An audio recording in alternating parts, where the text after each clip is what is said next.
வணக்கம், நான் உங்கள் தினேஷ். இன்றைக்கி நம்ம போய்க்கிருக்க ரூட்டு பார்த்திங்கன்னா கரெக்டாக அரிட்டாம்பட்டிக்கு தான் போய்க்கிருக்கோம். அங்கே பார்த்திங்கன்னா ஒரு மலைத்தொடர்லாம் நிறைய எடுக்கிற மாதிரி சொல்லியிருக்காங்க. ஸோ போனதுக்கப்புறம் தான் நமக்கு தெரியும் எந்த மலைக்கு போகிறோம், அங்கே என்னென்ன ஸ்பெஷல் இருக்குன்னு. ஸோ இங்கே பார்த்திங்கன்னா மதுரையை சுற்றி மேலூர் இந்த சைட்லாம் பார்த்திங்கன்னா அதிக மலைத்தொடர்கள்லாம் இருக்குங்க. ஸோ யானை மலை முடியும், அது முடிஞ்சதுக்கப்புறம் கொஞ்சம் தூரத்தில் இன்னொரு மலை அதே யானை மாதிரியே இருக்கும். அப்படியே சின்னதாக அப்படி ஒரு 7 தொடர்கள் இப்படி இந்த மாதிரி நிறையா இருக்கிறனால தான் கல்குவாரிக்காரங்க இங்கே ரொம்பவே அட்டகாசம் பண்ணது. ஸோ அதை மீறியும் ஒரு மலை இருக்குன்னா அது நம்ம ஜென்ரேஷனில் இப்போ பார்க்கக்கூடியது, அதை பாதுகாக்கப்பட்ட ஒரு சின்னமாக வச்சுருக்காங்க. ஸோ அந்த ஊருக்கு தான் நம்ம போய்க்கிருக்கோம். இப்போ நான் வண்டி எடுத்துகிட்டு பார்த்தீங்கன்னா ஒத்தக்கடை டு அரிட்டாம்பட்டி சொல்லப்போனால் ஒரு 15 கிலோமீட்டர் இருக்கும். ஸோ இங்கே தான் நம்ம போய்க்கிருக்கோம். கரெக்டாக ஒரு போர்டு வரும், அந்த போர்டை பார்த்துட்டு கரெக்டாக நம்ம உள்ளே போனோம்னாலே கரெக்டாக போயிடலாம். ஸோ கூகுள் மேப்பாக அது வந்து பெருசாலாம் தேவைப்படாது, ஒரே ஸ்ட்ரெயிட் லைன் தான். அப்புறம் ஒரு டோல்கேட் வரும், டோல்கேட்டுக்கு அப்புறம் தான் நம்ம போகக்கூடிய பாதைகள். ஓகே, இப்போ பார்த்திங்கன்னா ரோடு பார்த்திங்கன்னா பயங்கரமாக இருக்குது. இங்கிட்டலாம் பைபாஸ் தான். இப்போ தான் மழை பெஞ்சிட்டு அதுக்கப்புறம் ரிலாக்ஸ் ஆன மாதிரி அந்த டைமிங்கு. அதனால் பார்த்திங்கன்னா ரோடும் சரி வானமும் சரி சும்மா ஜொலிக்குது. பார்க்கவே ரொம்ப இன்ட்ரெஸ்டிங்காக இருக்குங்க. இங்கே சைடில் பார்த்திங்கன்னா பெரிய கம்மாவாக தெரியுது இல்லையா? ஸோ ரீசெண்டாக கேட்டேன், இங்கே இப்போ மாதிரிலாம் இந்த மீன் பிடிக்கிறதுலாம் வச்சுருக்காங்களா அப்படின்னு. ஓகே, இங்கே ஒரு மெயினான ஒரு சாமி. ஸோ சாமி கும்பிட்டுக்கலாம். இங்கே வந்து நிறையா வைக்கப்போ நம்ம கருப்பு சாமி மாதிரி தான் இந்த பைபாஸ்கிட்ட இருக்கிறது. இதுக்கு பின்னாடி உள்ள அந்த கம்மா இருக்கு இல்லையா, முன்னாடிலாம் வந்து மொத்தமாக ஊராளுலாம் சேர்ந்து பிடிச்சிருங்க அப்படின்னு சொல்லி விடுவாங்க. இப்போலாம் பார்த்திங்கன்னா குத்தைக்கு விட்டுருக்காங்கன்னு நினைக்கிறேன். ஸோ அந்த மாதிரிலாம் வந்து மக்கள்லாம் பிடிக்கும்போது சூப்பராக இருக்கும். சரி, வேணால் அந்த ஆண்டிப்பட்டி கனவா பாட்டில் கூட சொல்லுவாங்கள்ல, அந்த பாட்டில் கூட அந்த விராமீனை பிடிச்சிக்கிட்டு விளையாடுவாங்க இல்லையா, அந்த சீன்லாம் இங்கே இருக்கும், நல்லா இருக்கும் பார்க்க. ஸோ இப்போ குத்தைக்கு விட்டதுனால அந்த குத்தைக்கு எடுத்த மட்டும்தான் அந்த மீனை பிடிக்க முடியும். மற்றபடி அந்த தண்ணியை நம்ம யூஸ் பண்ணிக்கலாம், ஆனால் மீன் பிடிக்கிறதுக்கு அலோடு இல்லை. அவங்க நிறையா மீன் குஞ்சுலாம் வந்து இதுக்குள்ள வந்து விட்டு நிறைய வளர்ப்பாங்க. சில பேர்லாம் அதில் ரொம்ப அட்டுழியம் பண்ணுறவங்களாம் இருக்காங்க. அந்த மீனை சீக்கிரம் வளர்க்குறதுக்காக இந்த கோழியில் உள்ள குடல் இந்த மாதிரிலாம் போட்டு கொஞ்சம் இன்னமும் இது பண்ணுவாங்க. சில பேர் நாயெல்லாம் வெட்டி அதுக்குள்ளே போட்டுறது, அந்த மீன்களை சாப்பிட்டு இன்னமும் கொஞ்சம் அதிகமாக வளரும் அப்படின்ற டாப்பிக்லாம் பண்ணுவாங்க. ஸோ அதெல்லாம் இப்போ நடக்குதுன்றது எனக்கு தெரில. ஸோ இது நான் சொல்கிறது ஒரு 5 வருஷத்துக்கு முன்னாடி எங்கள் ஒரு குத்தைக்கு கம்மா எடுத்துருக்கும்போது இந்த மாதிரி ஆற்றுலிங்கெல்லாம் நடந்துச்சு.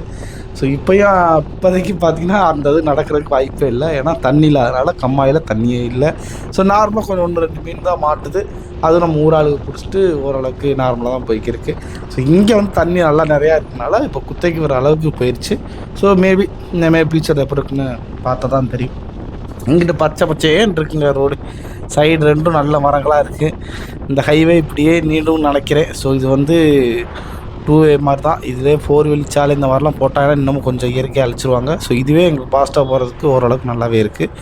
ஓகேங்க, நான் சொன்ன மாதிரி அந்த இடத்த கண்டுபிடிச்சிட்டேன். ஸோ அரிட்டாம்பட்டி கிராமம், இங்கே தான் வந்து அந்த கல்வெட்டு, அப்புறம் வந்து குடவரை கோவில். ஸோ மெயினாக வந்து இங்கே சிவனோட குடவரை கோவில் மெயினாக இருக்குது. அதுக்கப்புறம் பார்த்திங்கன்னா வத்தாத குளங்கள்லாம் இருக்கிறது.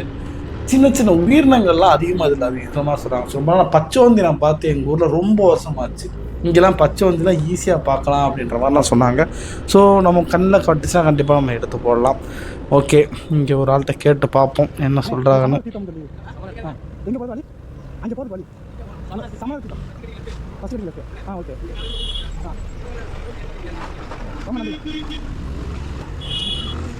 ஓகே கேஸ், அவங்க ஸ்லாங்லாம் நல்லாவே சொல்லி கொடுத்துட்டாங்க. ஸோ இந்த மாதிரி போயிட்டு அங்கே ஊருக்குள்ளே போயிட்டு கரெக்டாக கேட்டுருங்க, அவங்க உங்களுக்கு நல்லா பார்த்து சொல்லுவாங்க அப்படின்ட்டாங்க. ஓகே, அவர் நம்பிட்டு ஸோ ஃபஸ்ட்டு லெஃப்ட் எடுத்தாச்சு. லெஃப்ட் எடுத்தோன்னு நல்லா கவனிச்சிக்கங்க. பைபாஸ்லேருந்து கீழே இறங்கி வரணும். அந்த பாலத்துக்கு கீழே இறங்கிட்டு லெஃப்ட் சைடு எடுத்தோம்னா ஒரே போக்கு, சித்தன் போக்கு, சிவன் போக்கு மாதிரி 4 கிலோமீட்டரில் அரிட்டாம்பட்டி வந்து அந்த அரிட்டாம்பட்டியிலேருந்து நம்ம அந்த மலையில் வந்து இன்றைக்கி ஏற போகிறோம். ஸோ அந்த மலை ஏறுறதுக்கு ரொம்ப டஃப்பாக இருக்கான்னு நினைக்கிறேன். ஏன்னா நம்ம நிறையா பெரிய மலையெல்லாம் ஏறிட்டோம். ஸோ பார்ப்போம், டஃப்பாக இருந்துச்சுன்னா டஃப்பாக இருக்குன்னு சொல்ல போகிறேன், இல்லைன்னா நார்மலாக இருக்குன்னு சொல்ல போகிறேன். ஸோ ஏறி பார்த்துட்டு இதாக இருந்தால் நான் சொல்ல போகிறேன், சரிங்களா? ஓகே, இங்கிட்டு ரோடு எப்படி இருக்குன்னு கேட்டிங்கன்னா சின்ன ரோடு தான், ஆனால் ஓட்டுறதுக்கு சும்மா அருமையாக இருக்குது. நீங்களும் வந்து பாருங்கள், 2 பக்கமும் விவசாயம் நடந்துருக்கு. அதில் வண்டி போகும்போது சும்மா ஆனால் யாரும் இல்லாதனால கொஞ்சம் ஃபாஸ்ட்டாக கை திருவுது, கொஞ்சம் குறைச்சிக்கணும். ஆல்ரெடி நிறைய இதில் வந்து ஸ்பீடை கம்மி பண்ணி சொல்லியிருக்கீங்க. ஓகே, ஸோ மெதுவாக தான் போய்க்கிருக்கேன். ஆனாலும் ஒரு ரோட்டில் ஆளில் மட்டும்தான் இது பண்ணுறது. ஸோ மாடுகள்லாம் பார்த்து தலைவரே பாவம் மாடுகள்லாம் ஒரு இங்கே பார்த்தீங்கன்னா நீங்கள் கவனிங்களே, இங்கே உள்ள மாடுகளோட ஹைட்டும் சரி அதோட ஃபேஸ் கட்டும் சரி நல்லா டிஃப்ரெண்ட்டாக தெரியுது. இதெல்லாம் வந்து எங்கள் ஊர்லேயோ மற்ற ஊரில் பார்க்குறத விட இங்கே கொஞ்சம் டிஃப்ரெண்ட்டாக தெரியுது. ஸோ ரொம்ப நல்லா பாயுன்னு நினைக்கிறேன் காளை. ஸோ யாருக்கும் காளை வேணும்னா அரிட்டாம்பட்டி கிராமத்துக்கு வந்து காளையை வாங்கிட்டு போங்க. பார்க்கவே சூப்பராக இருக்குது. நல்லா முரட்டு காளையாகவும் இருக்குங்க. இங்கே பாருங்க சைடில் பார்த்தீங்கன்னா மயில். இப்போ கண்டிப்பாக நல்ல ஒரு ஊராக தான் இருக்கும். ஏன்னா மயிலோ குயிலோ அதிகமாக இருந்துச்சுன்னா கண்டிப்பாக அந்த ஊர் வந்து ரொம்ப செழுமையாகவும் இருக்குன்னு அர்த்தம். ஏன்னா பறவைகள் வந்து வாழ்ந்த தகுந்த இடத்துக்கு மட்டும்தான் இருக்கும். சும்மா பொட்டாந்தரையில் வந்து இருக்கிறதுக்கு வாய்ப்பு இல்லை. ஏன்னா அதுக்கு தேவையான தண்ணி வசதியும் அதுக்கு தேவையான உணவு முறை கிடைச்சா மட்டும்தான் இங்கே வாழும். இல்லைன்னா வாழ்கிறதுக்கு வாய்ப்பே இல்லை. எக்ஸாம்பிள் டக்குன்னு எனக்கு தேவட்ட ஞாபகம் தான் வருது. தேவட்ட காரைக்குடி சைடெலாம் பார்த்தீங்கன்னா மயில் அவ்வளோ அழகாக இருக்கும். காலையில் நம்மளை எழுப்புறதே சேவல் இருக்காது, மயிலோட ஓசை தான் இருக்கும். சும்மா குயில் அப்படிங்குவாங்க. அந்த சவுண்ட்லாம் கேட்குறது இப்போ எனக்கு அந்த மயிலை பார்க்கும் அந்த கனெக்ட் ஆச்சு. ஓகே, இங்கே பரவாயில்ல, கிராமம் வந்தால் எப்படியோ பேசி ஈஸி ஊர் பிரசிடண்ட் எப்படி நல்ல ரோடை போட்டு கொடுத்துருக்காரு. ஸோ ஓகே தான். ஸோ இங்கே விசாரித்த கிராமத்தில் வந்து இந்த இடத்த சொன்னாங்க. ஸோ இதில் வந்து கரெக்டாக லெஃப்ட் எடுக்கணும் ஊருக்கு வந்ததுக்கப்புறம். அதில் என்கிட்ட முன்னாடி ஒரு வண்டி போகிறாங்களோ அவங்க தான் எனக்கு வழிகாட்டி. அவங்க சொல்லிட்டாங்க, நீங்கள் பின்னாடியே வாங்க, நான் உங்களுக்கு வழி காமிச்சு உங்களை நான் அனுப்பி விட்றேன் அப்படின்னு சொன்னாங்க. ஸோ இந்த காலத்தில் இப்படி ஒரு மனுஷனா அப்படின்ற மாதிரி அப்படியே போக ஆரம்பிச்சிச்சு. இதிலே நான் சொல்லிடுவேன் இந்த கிராமம் வந்து நமக்கு எப்படி ஹெல்ப் பண்ணுறாங்கன்னு. ஸோ இவங்களே என்ன சொன்னாங்கன்னா, வழி கேட்டதுக்கு வழியை சொல்லலை, நான் போகிறேன் நீங்கள் பின்னாடி வாங்க அப்படின்னாங்க. அது எனக்கு ரொம்ப நல்லா இருந்துச்சு. ஓகே, நான் பின்னாடியே வரேன்னு சொல்லிட்டு அப்படியே போன இடம்தான் அரிட்டாம்பட்டியின் மலை. இங்கேருந்து பார்க்கும்போதே மலை தோட்டம் தெரிய ஆரம்பிச்சிருச்சு. ஆனால் கரெக்டான ரூட்டில் போனால் தானே உள்ளே போக முடியும். மழை தெரிஞ்சா பத்தாது. கரெக்டான ரூட்டு தெரியாமல் நான் ஒரு டைம் மாட்டியிருக்கேன். அதனால் இவங்க பின்னாடியே கரெக்டாக போயிட்டு தெரிஞ்சதுக்கப்புறம் நம்ம ஆட்ட போய்க்கலாம். ஓகே, அவர் நல்லா விரட்டுன்னு விரட்டுறாப்புல. இங்கிட்டலாம் கிராமங்கள்லாம் பார்க்கும்போது ரொம்ப ஒரு ஏதோ புதுசாக உள்ள நுழையிற மாதிரி ஒரு ஃபீலிங் இருக்குது. எங்கிட்டலாம் வந்ததே இல்லைங்க. இங்கே சைடில் பார்த்தீங்கன்னா இந்த பூ வகைகள்லாம் நல்லா பயிர்றாங்க. இந்த மாலை கட்டும்போது சிவப்பு கலரில் இருக்கும் இல்லையா, அந்த பூலாம் கட்டுற இடமா இருக்குது. அக்கா எங்கிட்ட கூப்பிட ஆரம்பிச்சிட்டாங்க.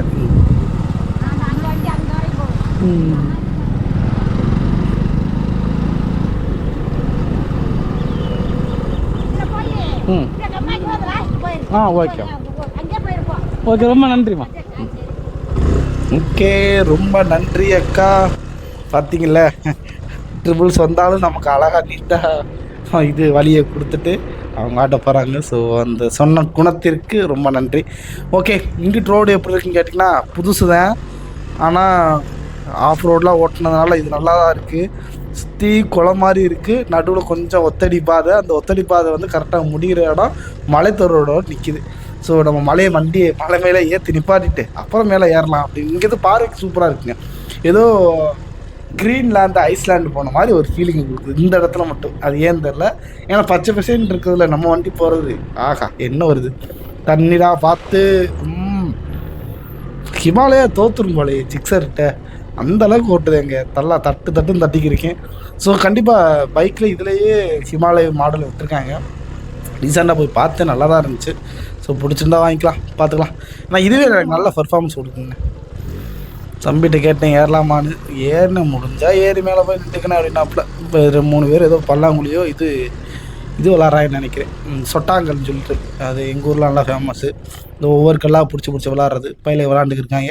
சரி, அவங்க டிஸ்டர்ப் பண்ணாமல் நம்ம மாட்ட வண்டி அந்த வேலையை பார்க்கலாம்னு சொல்லிட்டு மேலே ஏற ஆரம்பிச்சாச்சு. எனக்குமே செங்குத்தாக ஏறாமல் சைடில் ஏறும்போது ரொம்ப ஈஸியாக இருக்கும். அதனால் சைடில் இங்கே போக ஆரம்பித்தேன். நல்லாவே தான் இருக்குது. அப்படியே கொஞ்சம் இந்த சைடு போயிட்டோம்னா டக்குன்னு ஏறிடலாம். நம்ம என்றைக்குமே எதிர்த்து தான் போகணுன்னு சொல்கிற மாதிரி ஏறாமல் கொஞ்சம் சைடு போனோம்னா கொஞ்சம் ஈஸியாக இருக்கும். என்ன கொஞ்சம் மூச்சு வாங்குதுங்க, நல்லாவே வாங்குது. சொல்கிற அளவுக்குலாம் இல்லை, ரொம்பவே சடனாக ஏறுறோம் இல்லையா. ஸோ உச்சிக்கு போனதுக்கப்புறம் தான் தெரியும் இந்த மூச்சு வாங்குறது எப்படி இருக்குன்னு. இங்கேருந்து சுற்றி அழகாக பாருங்கள். நானும் பொடி நடடா வேகமாக போகணும். ஏன்னா இங்கே நிறைய இடம் இருக்குது, எல்லா இடத்தையும் நம்ம பார்க்கணும். ஸோ கீழே சைடில் பார்த்தீங்கன்னா ஒரு கோவில் இருக்குது, அது குடவர கோவில், சிவன் கோவில், சிவலிங்கம், சைடில் வந்து விநாயகர் சிலைலாம் இருக்கிற மாதிரி நான் வீடியோவில் பார்த்துருந்தேன். ஸோ அங்கேயும் போகிற வேண்டிய வேலை இருக்குது. ஸோ இங்கே வந்திருக்க மழை வந்து பெருசாக யாரும் ரொம்ப போடலை, நம்ம வந்து போட்டிருக்கோம். பாப்போம். இதை பற்றி நியூஸ்லலாம் நல்லா போட்டிருக்காங்க. என்ன சொல்கிறாங்கன்னா 7 மலைகள் இருக்கக்கூடிய இடத்தில்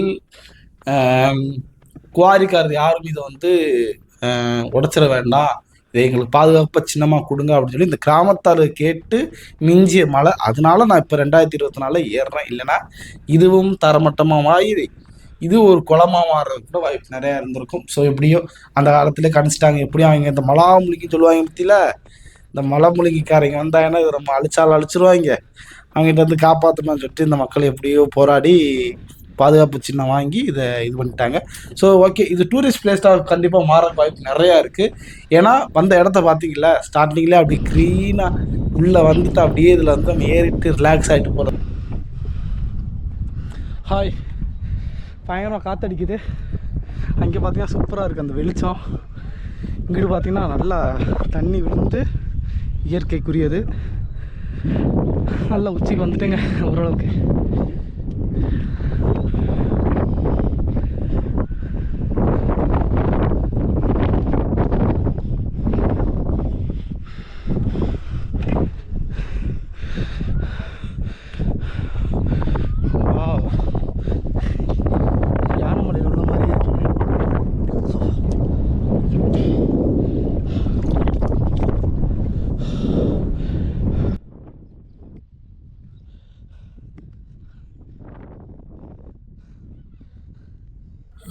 பக்கத்தில் உள்ள அந்த மேலேயே கொஞ்சம் தண்ணிலாம் இருந்துச்சு. ஸோ மழை தண்ணி போல் கிட தண்ணியாக இருந்துச்சு.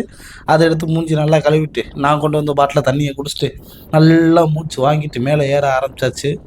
நல்லா கொஞ்சம் தான் மூச்சு வாங்குதுன்னா இல்லை, நல்லாவே வாங்குது. இங்கிட்டு கொஞ்சம் சடனாக அப்படியே 90 டிகிரியில் இருக்கிறதுனால கொஞ்சம் இதாக இருக்குது. ஸோ கை வச்சு தான் ஏற மாதிரி இருக்குது. ஓகே, மேலே ஏறி பார்த்துட்டு அங்கிட்டு எப்படி இருக்குன்னு பார்த்துட்டு தான் நம்ம மேலே ஏற முடியும். கீழே பார்த்தீங்கன்னா சர்க்கிளாக இருக்குது, பயங்கரமாக இருக்குது. இருந்தாலும் அந்த நேரத்தில் வந்து நம்ம மனசை திடப்படுத்தி தான் வச்சுக்கணும். ஏன்னா கீழே கரெக்டாக என்ன இருக்குன்னு இங்கேருந்து பார்வையில் தெரியல. ஓகே, ஓரளவுக்கு சமதளமாக தான் இருக்குது. இங்கே சைடில் பார்த்தீங்கன்னா கொஞ்சம் லைட்டாக கரிச்ச மாதிரி தான் இருக்குது. யாரும் வேலையை பார்த்து விட்ருக்காங்க. ஓகே, ஸோ ஓகேங்க, இந்த மலையை பற்றி லைட்டாக ஹிஸ்ட்ரியை சொல்லலாம். இது வந்து கலிச்சா மலை அப்படிங்கிறாங்க. கலிச்சானா கழிகிறது அப்படின்ற போது பிச்சு பிச்சு கிடக்கிறது, அப்படின்னு தான் அர்த்தம். ஸோ இங்கே சுற்றி இருக்க மலைத்தொடரெல்லாம் நீங்கள் பார்க்கும்போது பிச்சு பிச்சு இருக்கிற மாதிரி தான் இருக்குது. ஸோ மேபி அதனால தான் அந்த மலை பேர் இப்படி வச்சுருக்காங்களோ என்னமோ. ஸோ இதிலே 3 ஸ்பாட் நான் சொல்லிடுறேன்.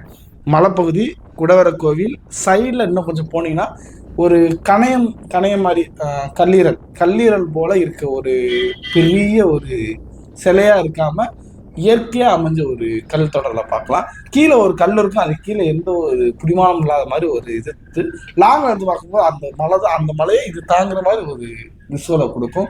ஸோ அப்போ வந்தீங்கன்னா கண்டிப்பாக இந்த 3 ஸ்பாட்டை நீங்கள் வந்து பண்ணலாம். ஸோ சிவன் பக்தனாக இருந்தாலும் கண்டிப்பாக வரலாம், இங்கே சுற்றி பார்க்கணும்னு நினச்சாலும் வரலாம், ஏதாவது கூட்டாஞ்சோறு ஆக்கி நல்லா ஃப்ரெண்ட்ஸ் கூட ஜாலியாக இருக்குன்னு நினச்சாலும் கண்டிப்பாக வரலாம். ஸோ 3 ஸ்பாட்டும் ஒரே இடத்துலனா இங்கே மட்டும்தான். அப்படியே இந்த மேலே பார்த்தீங்கன்னா தீபம் ஏற்றுறது இருக்குது. ஸோ கண்டிப்பாக கார்த்திகை தீபத்துக்கு கண்டிப்பாக ஏற்றுவாங்க.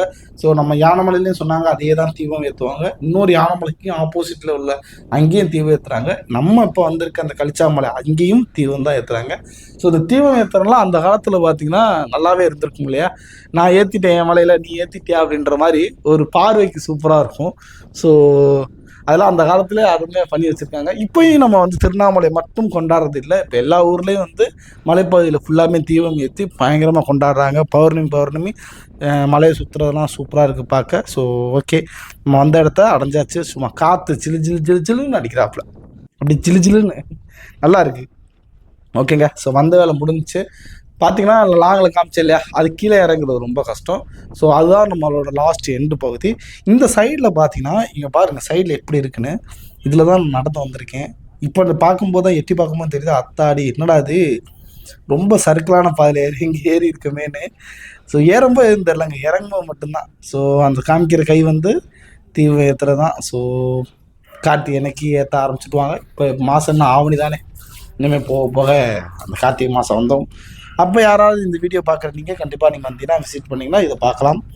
அப்படியே இறங்குற பாதையும் பார்த்தீங்கன்னா இப்போ இறங்கும்போது இன்னொரு ஒரு ப்ளஸ் பாயிண்ட் என்னென்னா வேகமாக இறங்கலாம். ஏறும்போது ரொம்ப கஷ்டமாக இருக்கும், மூச்சு வாங்கும். ஆனால் இறங்கும்போது பார்த்து இறங்கணும், நம்மளை வேகமாக புஷ் பண்ணும், ரொம்ப வேகமாக இறங்கும். ஆனால் காற்று நல்லா அடிக்கிறதுனால அந்த வேர்வையெல்லாம் நம்ம மேலே இருக்கிறதுக்கு அதுக்கும் அப்படியே சில்லுன்னு இருக்கும். இதெல்லாம் வந்து ஏறி பாருங்க, மலையின் ஒரு காதல்னு சொல்லலாம். மலை ஏறுறது ரொம்ப பிடிச்சி போச்சு வர வர. ஆனால் என்னோட இலக்கு வந்து என்னென்னா, ஸோ லடாக் சீக்கிரமாக போகணும். ஸோ சீக்கிரமாக மானிட்டேஷன் ஆயிடுச்சுன்னா போகலாம் பார்க்குறேன். இன்னமும் கொஞ்சம் ஜவ்வா இழுக்கிறாப்புல, ஏன்னு தெரில. பார்ப்போம் எவ்வளோ நாளைக்கு தான் பார்ப்போமே.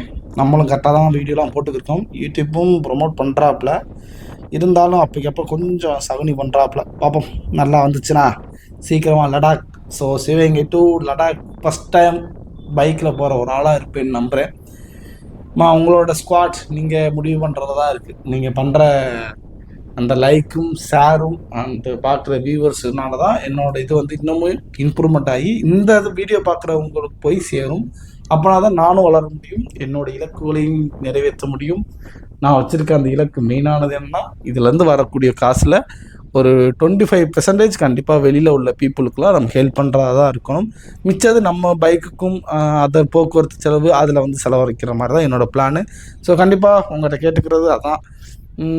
இன்னொரு வீடியோவில் அதான் சொல்லியிருந்தேன், நம்ம ஸ்குவாடுக்கு என்ன பேர் வைக்கலாம் அப்படின்னு. இந்த பேர் ரொம்ப லென்த்தாக இருக்குது, தினேஷ் மோட்டோ விலாகு. கொஞ்சம் சுருக்கி டீசெண்டாக சொன்னால் டக்குன்னு புரிகிற மாதிரி யாராவது எனக்கு கமெண்ட் பண்ணுங்கள். இந்த முழு வீடியோ பார்த்து நீங்கள் கமெண்ட் பண்ணும்போது எனக்கு தெரிஞ்சிடும் இந்த வீடியோ நீங்கள் முழுசாக தான் பார்த்துருந்தீங்கன்னா கண்டிப்பாக எனக்கு கீழே கமெண்டில் பண்ணி விடுங்க. அப்போ தான் எனக்கு இன்னமும் டிசைட் பண்ணுறதுக்கு யோசிச்சுக்கிட்டு இருக்கேன். டிஎம் விலாக்னு வச்சுருக்கேன், தினேஷ் மோட்டோ விலாக்னு. இல்லை கொஞ்சம் டிஃப்ரெண்ட்டாக வைக்கலாம் அப்படின்னா ஸ்குவாட் நீங்களே முடிவு பண்ணுங்கள். உங்களுக்கு ஏற்ற மாதிரியே நான் மாற்றிக்க பார்க்குறேன். ஓகேங்க, கீழே வந்து ஓரளவுக்கு கீழே இறங்கியாச்சு. என் பைக்கில் என்னோடய செல்லை வச்சுட்டு வந்துட்டேன். கொஞ்சம் பதட்டமாகவே இருந்துச்சு. தொலைஞ்சதோ போச்சுன்னா மறுபடியும் வாங்குறதுக்குலாம் ரொம்ப சிரமம். ஸோ இருந்தாலும் அதுக்காண்டி வேகமாகவே நடக்க ஆரம்பிச்சிட்டேன். ஸோ பைக்கில் செல்லு இருந்தால் தான் ஏன்னா பீப்புளெலாம் நம்புகிறேன். பட் இருந்தாலும் ஒரு பதட்டம் தான் இருக்குது. நம்மகிட்ட அதுக்கு இருக்குன்னு தெரிஞ்சிச்சுன்னா நம்ம ரிலாக்ஸ் ஆகிடலாமா இல்லையா? அதனால் வண்டியை நோக்கி அந்த தூரத்தில் தெரியாப்புல நம்ம ஜிக்ஸர் அண்டு சுசுக்கி ஜப்பான்காரன் கண்டுபிடிச்சது நமக்கு இப்போ ஏறுற மலைக்கு ரொம்ப ஹெல்ப்ஃபுல்லாக இருக்குது. அவனுக்கு ஒரு வாழ்க, அவன் வாழ்க. இங்கிட்டு பார்த்தீங்களா வானத்தோட கலர்லாம் பார்த்தீங்களா, அந்த சூரியனோட ஒளி சிதறலுக்கும் நமக்கு தெரியுற அப்படியே வானம் வந்து நமக்கு ஏதோ மேலே பார்க்கும்போது கடலில் இருக்க மாதிரி ஃபீலிங்காக இருக்குது. ஸோ கடல் பகுதி வாழ்கிறவங்களாம் இங்கே வந்து பார்த்தாங்கன்னா என்னது இது பரவாயில்ல சூப்பராக இருக்கே அப்படின்ற மாதிரி தான் பார்ப்பாங்க. நமக்கே எப்படி இருக்குன்னா நம்ம கடலுக்கும் போகணுங்க, அங்கேயும் நல்லாயிருக்கும். அதுலேயும் அந்த ட்ராவல் பண்ணுறதுலாம் எனக்கு ரொம்ப பிடிக்கும். ஒரு நாள் போய் ஒரு போட் எடுத்துகிட்டு உள்ளே போகணுன்னு ஆசை. அதுக்கும் ஒரு நாள் வரும் சொல்லி வச்சுருக்கேன். ராமநாதபுரத்தில் உள்ள என்னோடய ஃப்ரெண்டு தர்ஷன்கிட்ட பார்ப்போம் அவர் என்னைக்கு ரெடி பண்ணுறாருன்னு. அவர் ரெடி பண்ணிட்டாருன்னா கண்டிப்பாக அதையும் ஒரு மோட்டோலாக எடுத்து போட்டுடலாங்க. ஓகே, என்னோடய பைக்குக்கு ரொம்ப கிட்ட வந்துட்டு ஸோ கடைசியாக போயிட்டு வரேன். பாய்.